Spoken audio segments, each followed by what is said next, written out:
हंसी तो बंद। मैं फिर बता रहा हूँ, मैं यहीं से कूद पड़ूंगा, जज देखते रह जाएंगे और मैं बजाता रहूंगा। Max, Max, you cannot say that, Max. आपको मैं समझाया था ना कि आप प्लीज प्रवोक मत हुआ करो। क्यों हो रहे हो जी के? ये कौन सी भाषा है आपकी? Max, indirectly you are क्या insulting us Max? also. Max भाई एक बताता हूँ, एक शेर को सवा शेर हर जगह मिलता है, ठीक है। तू इस पे हैवी पड़ता हो, तेरे पे भी कोई हैवी होगा। तो हमेशा एक जैसी चीज नहीं थी, और तेरे अंदर ये चीज होनी नहीं चाहिए। तो फिर तू कह रहा है कि हमेशा बोलती बंद हो सकती है। क्या कह रहा है?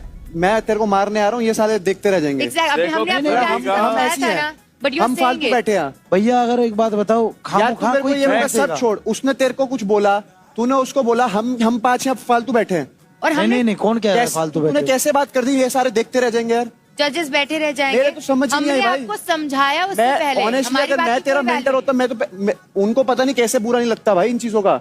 हाँ? मेरे जैसा मेरी टीम में होता, मेरे को नहीं बनता भाई उस ऐसे बंदे का मेंटर। ऑनेस्टली भाई, आई नेवर स्टे देयर जहां पर ऐसे कंटेस्टेंट का कोई लेवल नहीं चाहिए भाई मेरे को।